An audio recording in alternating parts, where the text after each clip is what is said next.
Good morning to everyone present here. My name is Rishabh Shaju. And my name is Aparna Rajesh.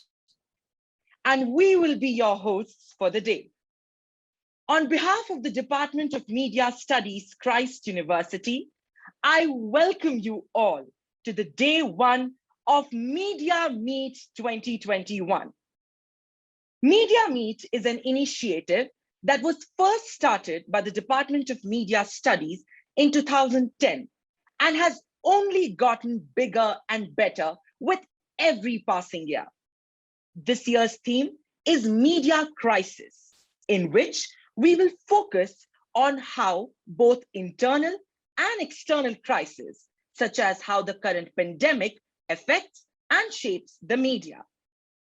We also take pride in sharing that our academic collaborators for Media Meet 2021 are Florida State University College of Communication and Information and the UNESCO's Media and Information Literacy Alliance. Now, I invite Professor Padma Kumar, Head of the Department of Media Studies, Bangalore Central Campus, who is our pillar of strength and constant support system, to deliver the welcome address. A very warm and pleasant morning to all of you attending this session. It's indeed a great joy to have the 12th edition of Media Meet launched today. Of course, these are very troubling times, and we get a daily dose of panic when we open the newspaper, when we watch the news, when we check on our Twitter or WhatsApp and all that. That's indeed true. But we should also remember that life has to move on, and there is a lot that needs to be done. Given this particular context, we in the Department of Media Studies decided that we must confront the crisis. We should dare to confront the crisis and have clarity and confidence in the kind of choices that we make. It is with this kind of an impetus that we decided to focus on media crisis, challenges, and choices, and have it as the theme for deliberation over the next 2 days, and also one on September 12th, when you're going to have the set of paper presentations to be attended to. So first, let's welcome the confrontation with the challenges and ensure that we make good choices and ensure that we progress and attend to the different demands that are on our side. I would also like to take pleasure in inviting our Dean of the School of Arts and Humanities, Dr. John Joseph Kennedy. Sir has been with Christ for almost now 30 plus years, and has been doing yeoman service not just for the school, but for the institution as such. And we faculty in the School of Arts and Humanities look up to Sir for all the administrative support that he offers and the kind of inspiration that he gives us with his own academic effort. So thank you so much, Sir, for having joined us. I take pleasure in inviting you this morning. Next, I would like to invite our chief guest of the day, the keynote speaker, Paranjoy Guha Thakurta. Good morning, sir, and glad to see you here. And there is a lot that we can say about Sir. I'm sure many of us are aware of what Sir has been doing. He has put in almost 4 decades of journalistic service. He has been with the print industry for a very long time. He has also been into broadcast. Sorry, sir? More than 4 yes, decades. Sir, more than 4 decades. Yes, more than 4 decades. 1977, if I'm not mistaken. That's when you started. Am I right, sir? Right. Yes. Yeah, so almost touching 40. Okay, great. So, more than 44 sir, years. More than 44 years. Wonderful. Okay. So, Sir is going to touch almost 45 years in a very short span of time. And it's not just about being in the print industry. He has been in the broadcast industry. He is now venturing into digital news platforms and doing some delightful work over there. And apart from that, he has also made documentary films. He has authored more than 6 books, and he is someone whom anybody in journalism ought to follow very rigorously. And more importantly, it's not just for carrying information and presenting it to people. He is someone who looks at the health of democracy and takes up a lot of positions that are in favor of our common well-being. Thank you so much, sir, for all your services. And we are happy and honored to welcome you this morning. Thank you very much, sir. It's my honor, my privilege, Professor Padma Kumar. And I want to thank everybody at Christ, Bangalore, for giving me this honor, this privilege. When you talk about the different kinds of crises, not crisis, but crises in plural, which the media across the world and also in India is currently going through. And again, I don't know whether I should say is or are, because the word media is supposed to be a plural form of medium. But you have the written word, you have the spoken word, you have the audio-visual medium, and the social media. The different kinds of crises in the media there are certain aspects and elements of this crisis which is global, which is international. And they were also relevant to India. And there are certain aspects of these crises that are unique to India. And that's because India is unique in more ways than one. And then to look at the challenges that lie ahead of us. Now, if I can briefly encapsulate what is new and what is old. We could keep talking about the traditional media, the traditional so-called mainstream media, and the new media, the internet. When you look at the internet, really, the internet is relatively young. When you go back in time and go back to Gutenberg in the centuries ago, the printing press, and look at where we are today. The transformation has been amazing. And today we live in a planet with somewhere in the region of more than 7 billion people. And close to two-thirds of this planet have used the internet. Certainly at least once. Now that remaining 1/3 that hasn't, and that would include children, people without access to computers, access to internet facilities, extremely poor, underprivileged sections of the population. Even that section of the world's population is being impacted by the internet. None of us imagined even 20 years ago. Even 20 years ago, we did not imagine that the internet would impact our lives in the way it has at present. Yes, there is a digital divide. There are parts of the world where, relatively fewer people are impacted and more people are there. There are parts of the world where almost the entire population is not just linked to the internet, but it's always on, and it's like broadband. It's high-speed internet, 24/7. So what has changed about the media? Reading. People are reading. Of course, people are reading. But people are reading less and less on pieces of paper and more on screens. Now, that has its own implications, but it's a senior citizen like me. I'm about to turn 66. I still love the touch and the feel of a book. I'm a publisher of books. I published 26 odd books. I've written or co-authored 7 of them. So I like the touch and the feel of it. On my WhatsApp, I'd received from three separate people, PDFs of that same book. So I'm a bloody fool, am I? I spend 700 rupees to purchase a book, and here I get it free. 3 people have sent it to me. I'm not sure the 3 people knew each other, one another rather, but it came to me. It's called piracy. This is not new. Piracy is very old. And pirates only pick the most popular works, whether it be books, whether it be films, whether it be songs, whether it be music. Same with the books. The books that are being popular, the books that are popular are going to be pirated, and pirated first. So what does this mean for the intellectual property rights of the music, the writer, the singer, the composer? Now, your generation, the students of Christ, you haven't paid for your music. My generation, we paid for our music. We would go to the music store and we would spend the pocket money that we would earn. Now, what does this mean? Intellectual property rights, copyright, brands.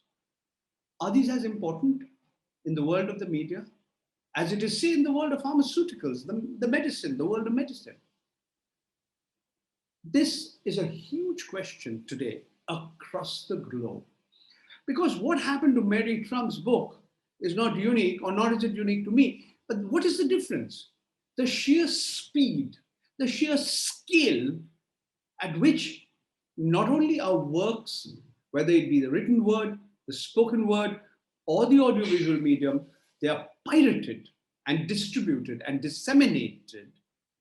Who could have imagined 20 years ago that you would carry in the palm of your hand your daily newspaper, your weekly magazine, your book, your radio station, your television channel, your film, and more, your camera, and more? So the internet has changed human society in ways that we could never have imagined. And this has had a huge impact on the media. Newspapers are shutting down. Newspapers continue to shut down. Radio stations, yes and no. People continue to hear.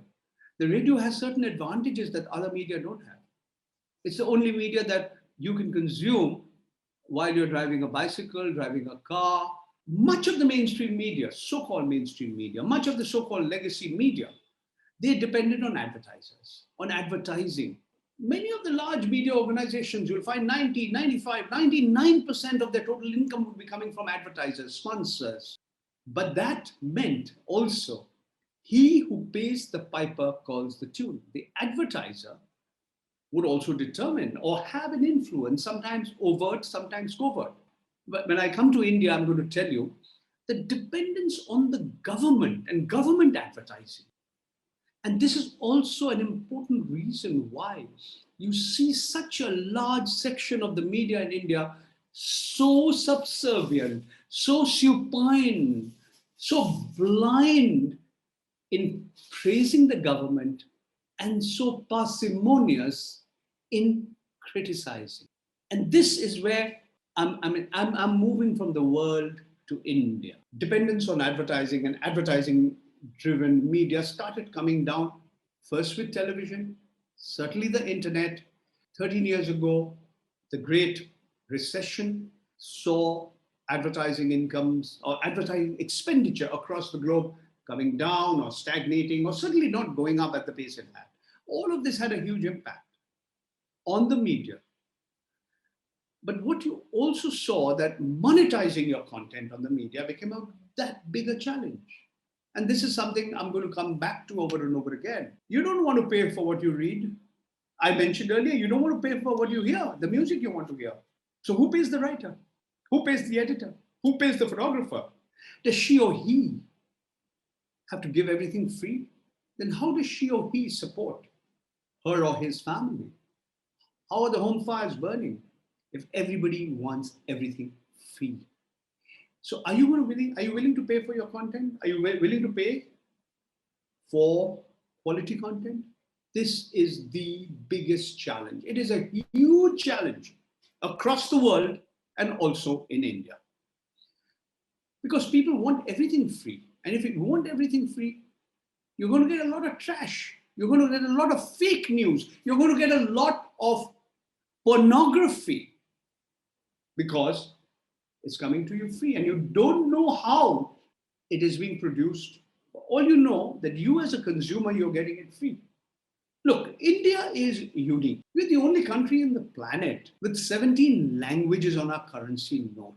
But one of the most unique aspects of India is its linguistic diversity, its cultural diversity, its religious diversity, its geographical diversity. It is diverse, its heterogeneous is plural. More plural, I would argue, than any other country on the planet. But does the media reflect this heterogeneity? Answer no.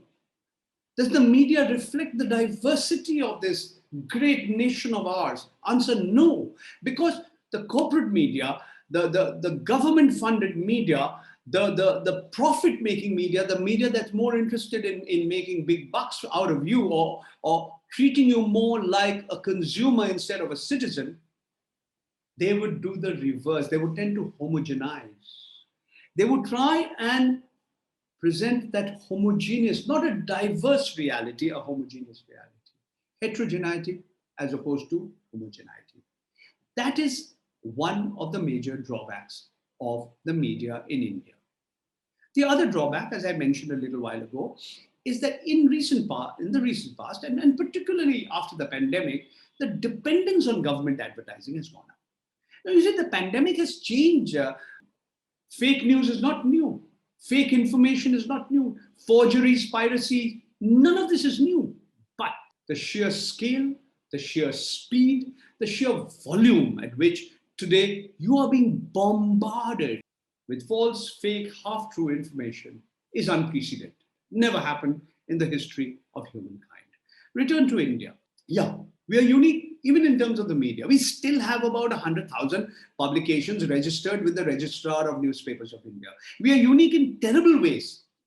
In 1991, when the phase of economic liberalization, globalization started in India, we had one broadcaster, Doordarshan, Prasar Bharati. It was in 1994 that the first privately owned news channel entered the fray. And before that, there was Star, satellite television, Asia region, there was MTV, etc., etc. From one broadcaster, today we are the only country in the world where the Ministry of Information and Broadcasting has given permission, uplinking and downlinking permission to 900 television channels from across the world. And out of them, roughly half, about 300, 400 of them, roughly 400 of them claim they are news and current affairs channels. But what do you get to see on the screen? Is it either news or current affairs? Is it propaganda? Is it entertainment? Is it edutainment? Is two snakes getting married big news? Look what the media did to the death of Sushant, after the death of Sushant Singh Rajput. Just one example. Look at the way the media handles information in its desperate grab, in its desperate attempt to grab your eyeball. Today, you know that this whole television rating system, this television audience measurement system is not just inadequate, it's not just flawed, it's corrupt, it's manipulated and corrupt. You needed one Arnab Goswami and one Republic Television to tell you the criminal cases are pending in Mumbai.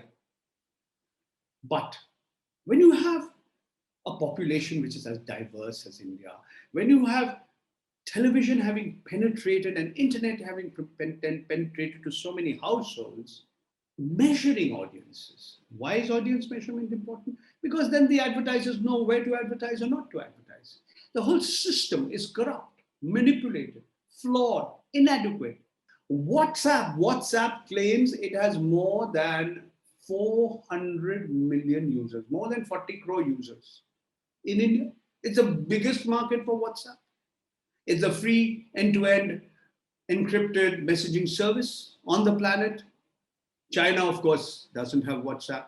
So what we have to understand, and this is where we have to put India in that global context over and over again, is that today the internet, which was supposed to democratize society, which was supposed to empower the underprivileged, which was supposed to weaken autocracies, have actually become not just a part of the status quo of human society, they are controlled by a few giant monopolies. It's oligopolistic in structure. FAA or AAA, it used to be AAA, FAA and G, Facebook, Apple, Alphabet. Alibaba is now in a bad shape. Netflix, Google. Take Alphabet. Alphabet is what Google. Including Google, what else? YouTube. Most importantly, Alphabet Incorporated, the group of companies, controls or is the owner of your Android operating system on your mobile phone. And most phones in the world use Android operating systems. Only a relatively small number use Apple, the Apple operating systems. This is alphabet for you. Also Google. And Google itself has some, it controls what you hear, what you watch, what you see. What you watch, what you hear, and what you read are very often influenced by very, very powerful interests. There could be political interests. There could be commercial or business interests. There could be social interests. One entire section of the population can be demonized. The media plays a huge role. What is objectivity in journalism? This is a very difficult word to understand and explain. Are we objective or are we all biased? We have our own biases. Journalists are often described as watchdogs of society. Our job is to hold truths to power, to hold accountable those who are holding positions of power and those who are in a position to perhaps misuse that power, their discretionary powers. So it could be anybody who is powerful, a politician, a corporate captain, an important bureaucrat, a military general. It could even be a mafia don, a powerful criminal who runs an organized crime network, all of them. There are watchdogs and there are lapdogs. Godi, the Hindi word for lap is godi. The media becomes like a lapdog. The dog wags its tail. When you stroke it, forget biting, forget barking. It's so happy, especially if the lap belongs to an important person, as I mentioned, a minister in the government, a top-ranking general, a big-time crook, a top-notch bureaucrat, the chairman or the president of a company. The dog is very happy. So there are dogs and there are dogs. The question is why, and I've told you why. Because of the growing dependence on income from advertising, that we are seeing such a large section, the income from advertising by government and government agencies, we are seeing such a large section of the media in India having become so subservient to the government. Now, let's take a step back. We've talked about dog bites man, man bites dog, and we've talked about lapdogs and watchdogs. It's often said, good news is no news, bad news is good news. So that's the logic used. But there is another category. There are another kind. There are other dogs as well. There are dogs that can help a visually challenged person cross the road. There are dogs that can sniff out substances, drugs, explosive substances from a pile of luggage. That's why dogs are often used by law enforcing agencies. You've heard the story about the Saint Bernard dogs in the Alps who rescue people caught in a snow blizzard. What am I driving at? With all due respect to all my journalist brothers and sisters, you have a job to do. Your job is to ask questions. Your job is to ask difficult questions. Not ask the kind of questions that this famous Canadian citizen, also known as an actor, called Akshay Kumar, he asked of our Honorable Prime Minister, Mr. Narendra Modi. How do you eat your mangoes? Do you suck on the mango? Do you cut it? To interview a prime minister and ask him these kind of questions, then are you a journalist or are you working for an advertising agency? Let's be clear. Are you working in the public relations department of an organization or are you a journalist? Now, unfortunately, across the world and also in India, journalism has become a highly risky profession. And those who are in positions of power and authority are becoming not just increasingly intolerant of those who hold truth to power, who ask difficult questions, who raise questions, who dig up dirt, the muckrakers, but they are also threatening them. So they are not just intolerant, they become vengeful. And in the last 2 years alone, in the last year and a half, dozens of journalists in India have been harassed, fraudulent cases have been lodged against them, first information reports have been lodged against journalists, criminal cases have been put against them. Many of them, it takes a long time for these to be dismissed. Nevertheless, defamation cases have been filed against me. I can speak on this subject for hours and hours, having been a recipient of a large number of defamation cases. Now, India is among the few countries in the world where defamation is not just a civil offense, but also a criminal offense. This is another subject for a more detailed discussion. So, after the media, after the pandemic, I beg your pardon, the media has become very, very different. Publishing, writing, speaking, the audiovisual medium, as I mentioned earlier, have changed in ways that we could not have imagined. And there are positive aspects, but there are also many, many negative aspects. So we have to be cognizant of both aspects, both the positive and the negative aspects of the new media, the challenges that lie before us. Yes, when we write something, we want people to read what we've written, of course. But are we going to stoop to depths which are not just an issue of sensationalizing or trivializing, but question of what is the truth? This is not an easy question. We constantly endeavor to search for the truth. And that is an important role as a journalist. I've spent 44 years in the profession. I'm about to turn 66. Today, journalism has become more risky, more difficult than before in India. And I would urge all my young friends who are listening to me to keep that in mind. What you learn in your college, what you learn in Christ, and the world outside. Yes, you have every reason to be idealistic. You have every reason to be optimistic and hopeful. But keep your eyes and your ears and your nose to the ground to realize the difficulties and the challenges.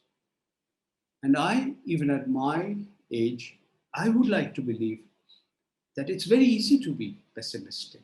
It's easy to be cynical and believe that nothing will change.